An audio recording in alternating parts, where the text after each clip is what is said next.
Welcome to curious paths. आज हम एक ऐसे सफर की शुरुआत कर रहे हैं जिसमें हम भारत की आजादी और संविधान की अहमियत को समझेंगे।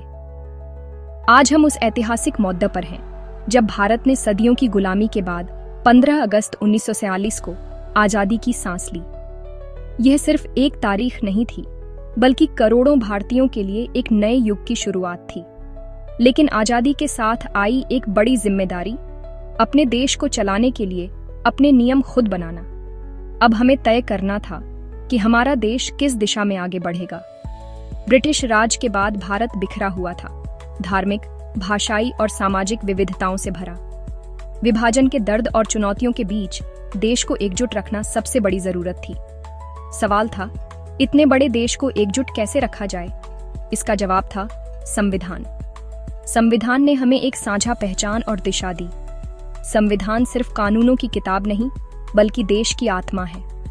इसमें हमारे सपनों, उम्मीदों और मूल्यों की झलक मिलती है। ये तय करता है कि सरकार कैसे चलेगी, नागरिकों के अधिकार क्या होंगे और सत्ता का असली मालिक कौन होगा। संविधान ने लोकतंत्र की नींव मजबूत की। संविधान की जरूरत इसलिए थी ताकि हर धर्म, जाति, भाषा के लोगों को बराबरी मिले और देश की एकता बनी रहे। यही हमारे लोकतंत्र की सबसे बड़ी ताकत है। हमारे नेताओं ने एक लोकतांत्रिक, जवाबदेह और न्यायपूर्ण भारत का सपना देखा था। संविधान उसी सपने की नींव है जो आज भी हमें एक सूत्र में बांधता है। भारत का संविधान किसी एक व्यक्ति की सोच नहीं, बल्कि संविधान सभा की सामूहिक बुद्धिमत्ता और दूरदर्शिता का परिणाम है। इस सभा में देश भर के चुने हुए प्रतिनिधि शामिल थे, जो अलग अलग पृष्ठभूमियों से आए थे। इस ऐतिहासिक सभा के अध्यक्ष डॉक्टर राजेंद्र प्रसाद थे और डॉक्टर भीमराव अंबेडकर ने संविधान का मसौदा तैयार किया। अंबेडकर को भारतीय संविधान का जनक कहा जाता है, क्योंकि उन्होंने हर वर्ग की आवाज को दस्तावेज में जगह दी। पंडित नेहरू, सरदार पटेल, के.एम. मुंशी, अल्लादी कृष्णा स्वामी अय्यर, सरोजिनी नायडू, हंसा मेहता जैसे कई दिग्गज नेता भी इसमें शामिल थे, जिन्होंने अपने अपने अनुभव और दृष्टिकोण से संविधान को समृद्ध किया। महिला सदस्यों ने भी महिलाओं के अधिकारों की पुरजोर वकालत की और यह सुनिश्चित किया कि संविधान में लैंगिक समानता को प्रमुखता मिले। संविधान सभा ने लगभग 3 साल तक गहन चर्चा की। हर प्रावधान पर विस्तार से बहस हुई, दुनिया के कई संविधानों से सीखा, लेकिन भारत के लिए एक अनूठा और उपयुक्त दस्तावेज तैयार किया। सहमति असहमति के बावजूद सभी का एक ही उद्देश्य था, एक न्यायपूर्ण, समावेशी और मजबूत भारत का निर्माण करना, जिसमें हर नागरिक की गरिमा सुरक्षित रहे। यही सभा नए भारत की पटकथा लिखने का मंच बनी, जिसने देश के भविष्य की नींव रखी। संविधान सभा की बहसें न सिर्फ जीवंत थीं, बल्कि उनमें भारत के भविष्य को लेकर गहरी चिंता और उम्मीदें भी झलकती थीं। हर विचार, हर तर्क देश के निर्माण की नींव रख रहा था। विचारों की विविधता से सभा गूंज रही थी। सबसे बड़ा सवाल था, इतने विविधताओं वाले भारत की एकता कैसे बनी रहे? क्या सबको साथ लेकर चलना संभव है? कुछ सदस्य मजबूत केंद्र चाहते थे ताकि देश एकजुट रहे, तो कुछ राज्यों को स्वायत्तता देने के पक्ष में थे, जिससे स्थानीय पहचान बनी रहे।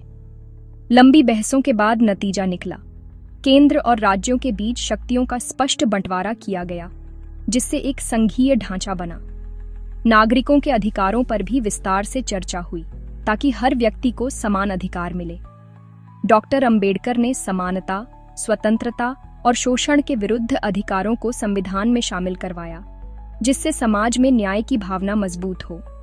अल्पसंख्यकों के अधिकारों पर भी गहन विचार हुआ, ताकि हर समुदाय को सुरक्षा और सम्मान मिले।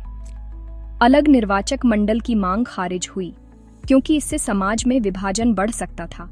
लेकिन भाषा, संस्कृति और शिक्षा के अधिकार दिए गए, ताकि विविधता को सम्मान मिले। बहसों में मतभेद थे, लेकिन सबका लक्ष्य था एक न्यायपूर्ण, समावेशी और एकजुट भारत बनाना।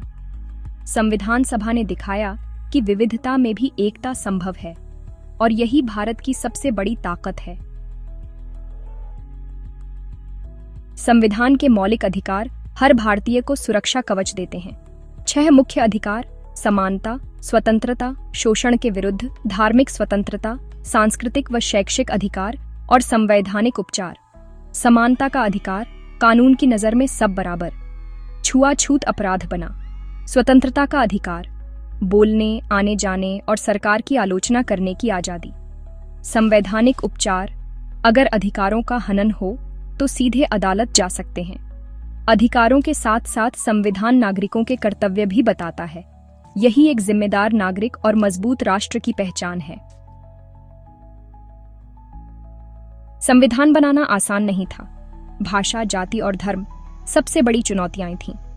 भाषा पर बहस, हिंदी को राजभाषा, अंग्रेजी को सहायक भाषा और 22 भाषाओं को मान्यता मिली। मुंशी आयंगर फॉर्मूला।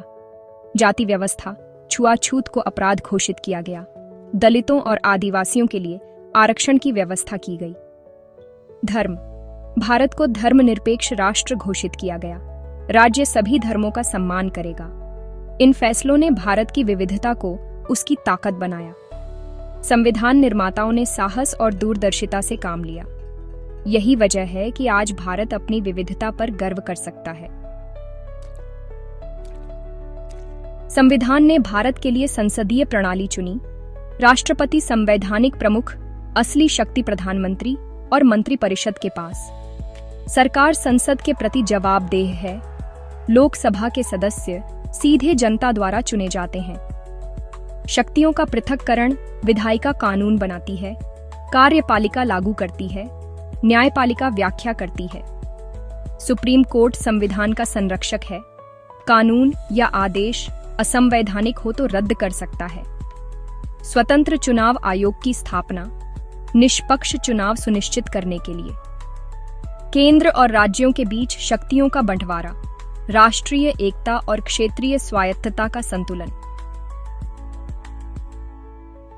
26 जनवरी 1950 भारत का संविधान लागू हुआ। देश बना संप्रभु लोकतांत्रिक गणराज्य। संविधान एक लिविंग डॉक्यूमेंट है, समय के साथ बदलता, देश को मार्गदर्शन देता। इसी संविधान की बदौलत भारत में शांतिपूर्ण सत्ता हस्तांतरण, स्वतंत्र प्रेस और मजबूत न्यायपालिका संभव हुई। संविधान ने विविधता को ताकत बनाया, हर भारतीय को एक पहचान दी। चुनौतियां आज भी हैं, लेकिन संविधान ही रास्ता दिखाता है। यह हमारे स्वतंत्रता सेनानियों की दूरदर्शिता और आदर्शों की विरासत है। संविधान हमारी एकता, अधिकारों और उज्जवल भविष्य का मार्गदर्शक है।